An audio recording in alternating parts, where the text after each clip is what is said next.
স্বাধীনতার পর থেকে এমন বেহাল দশটা প্রায় 10-12 কিলোমিটার, অনেকগুলা মা বোন প্রেগনেন্সি ব্যথায় রাতের বেলা ব্যথা ওঠার পরে রাস্তা দিয়ে যাওয়ার সময় রাস্তার কারণে ওই মহিলাগুলো মারা গেছে।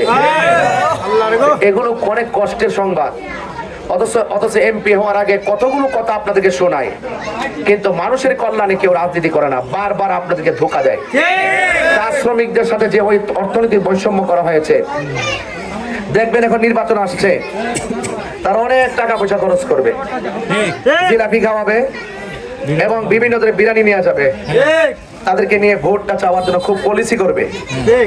চা শ্রমিক যারা আছেন তারা অনেক সহজ সরল মানুষ, তারা অনেক বিশ্বাস করে একজন মেহমানদের করলে তো নীতি হয়, কিন্তু তারা যে স্বপ্ন দেখিয়ে চা শ্রমিকদেরকে এইভাবে তাদের ভোটটা নিয়ে যায়, এরপরে চা শ্রমিকদের যে নিত্য সমস্যাগুলো যেগুলো আছে, এই সমস্যার সমাধানের জন্য কেউ কথা বলে না। এই জন্য আমি চাই চা শ্রমিকদের মাঝেও শিক্ষার আলো ছড়িয়ে পড়ুক, চিকিৎসা, স্বাস্থ্য ইত্যাদির ক্লিনিক গড়ে উঠুক এবং প্রাইভেট হসপিটাল গড়ে উঠুক। পাশাপাশি চা শ্রমিকদের যে দৈনিক যে মজুরি, এটা তাদের জন্য যথেষ্ট নয়, এগুলো নিশ্চিত করতে হবে। টেকসই জীবন ব্যবস্থা করতে হবে, টেকসই, শুধু নামের জীবন ব্যবস্থা নয়। এই জন্য আপনাদেরকে কালীশিরি বাজার ব্যবসায়ীদেরকে অনুরোধ করে বলবো, আপনারা জীবনে বহুত ভোট দিয়েছেন, অনেকে আপনারা এমপি মন্ত্রী বানিয়েছেন, আমি চাই আপনারা এবার একটু পরিবর্তন, একটু ভিন্ন চিন্তা করে অন্তত পক্ষে এই মোমবাতির প্রতীকে আপনারা ভোটটা দেন। আপনারা অনেকে আপনাদেরকে বিভ্রান্ত করে আপনাদের দোকানপাটে এসে কয় তাহিরি সাহেব যে এমপি নির্বাচন করব, এলাকায় কি উন্নয়নটা করছে, এভাবে করার পরে কিছু মুরব্বীকে কথা তো ঠিক হয়েছে, কি তা করছে, মনে হয় না আমি গত 5 বছর স্বরাষ্ট্র মন্ত্রী ছিলাম, আমার যদি বানাই দিতেন আর যদি আমি না করতাম তাইলে আপনার কথাটা যৌক্তিক ছিল। কথা ঠিক না? একটা বার শুধু আমাকে বানাই দেন, আল্লাহর রহমতে আপনার চাওয়া লাগতো না।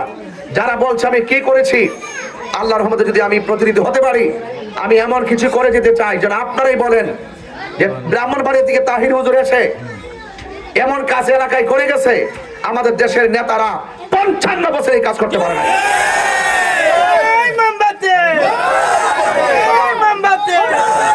আমার জবান দিয়ে যা বলছি ইনশাল্লাহ আমি তা করব। আপনার কাছে চাওয়া লাগবে না, আর আমার কাছে যাইতে গেলে কোন নেতা ধরা লাগতো না, আমার দরজা খোলা থাকবো। নেতার পিছিয়ে ঘুরতে ঘুরতে কর্মীর অবস্থা ভয়াবহ, অথচ এমপি হওয়ার আগে কর্মীর ভাবা যায় ধরে, কিন্তু এমপি হওয়ার পর আর কোন মূল্যায়ন থাকে না। কিছু ফাঁকি নেতা সমাজের মানুষদেরকে বিভ্রান্ত করে কথা বলেন, ঠিক না?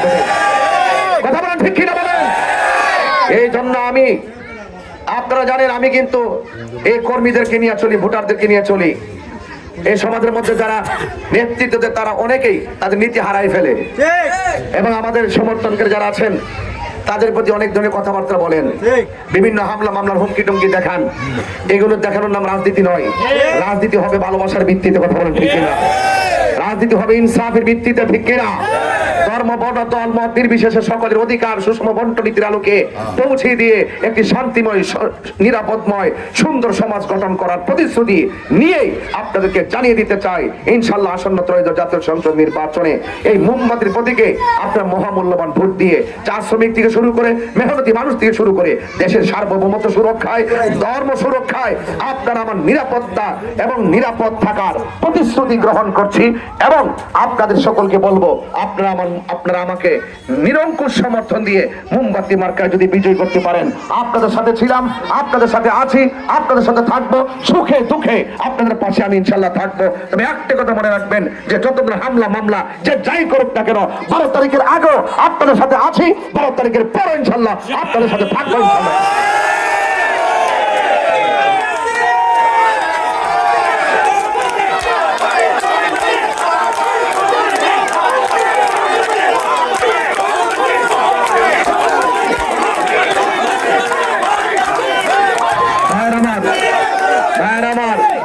অনুরোধ করে বলছি, আমাদের অনেকগুলো প্রোগ্রাম, হায়াত তো মানুষের চিরদিন থাকে না, আবার আসতে পারি কি আর পারি না জানি না।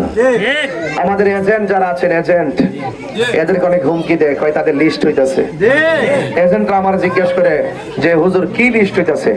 আমি যারা নির্বাচনে পাশ করার আগে লিস্ট করে, এরা কখনো সভ্য রাজনীতিবিদ হতে পারে না। আপনি কার লিস্ট করতেছেন? আপনার ভাতিজার লিস্ট করতেছেন, আপনার রক্তের লিস্ট করতেছেন, আপনার ভাই লিস্ট করতেছেন। এই কালীশরীফ পোলাপানি এজেন্টগুলো তো আপনার সমাজের ছেলে, আপনার ভাই, আপনার বন্ধু, আপনার চাচাতো ভাই হতে পারে।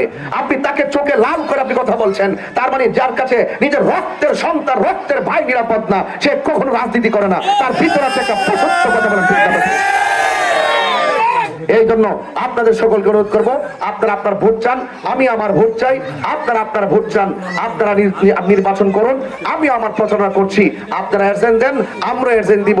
সুষ্ঠু, অবাধ, নিরপেক্ষ, সবার অংশগ্রহণমূলক ভাবে আসন্ন ত্রয়োদশ জাতীয় সংসদ নির্বাচন একটি আকাঙ্ক্ষা নির্বাচন হিসাবে প্রতিফলিত হবে এবং জয় পরাজয় একজনই দেওয়ার মালিক। জবান খুলে বলেন তিনি কে?